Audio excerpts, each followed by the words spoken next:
ናይ ዲያቦ ወርቂ እንዳሕወሓት እንዳትእምት ኩላትኩም ተተሓዝ ስለ ዝኾነ መብዛሕትኡ መኡ ዘለዎ ኣመራርሓ ካብኡ ስለ ዝኾነ እዚ እውን ስኸን ኢልካ ብፍፁም ከምልጥ ስዊና ግዜ ጭንቕ ኢልዎ ህዝቢ ትግራይ ጨኒቕዎ ኣብ ሚድያታት ዘለና እውን ጨኒቑና እንታይ ኢኻ ተዛረብና እንታይ ኢና ናበልና ስለ ጨነቐና እምበር መዓት ነገር ኣሎ ክዝረቡ ዝግብኡ ኣሎ እዚ ናይ ወርቂ ፋብሪካ ወርቂ ዝጠፍአ ወርቂ ኣሎ ዝጠፍአ ወርቂ ኣሎ ብከረጢታት ድዩ ብማዳበርያ ብካሻታት ዝጠፍአ ወርቂ ኣሎ ሓላፍነት ዝወስድ ሰብ ክህሉ ኣለዎ ኣብዚ ማለት እዩ ማለት ከም ቦርድ እውን ትእምት እውን እዚ ጥራሕ ዘይኮነስ ዓበይቲ ግዕዝይናታት ኣለዎ ሕዚ ገና ሕማቕ ኩነታት ናሃለወት ታትካል ብዙሕ ነገር ዘይተመዓራረ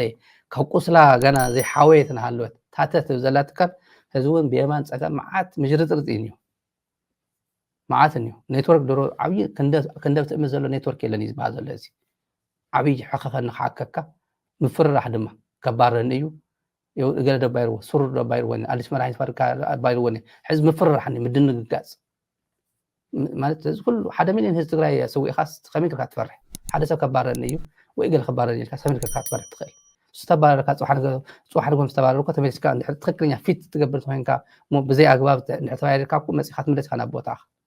ምንም ካብዚ ንላዕሊ መስዋዕትነት እዚ ትግራይ ብዙሕ መስዋዕትነት ከፊል እዩ ብየማን ፀጋም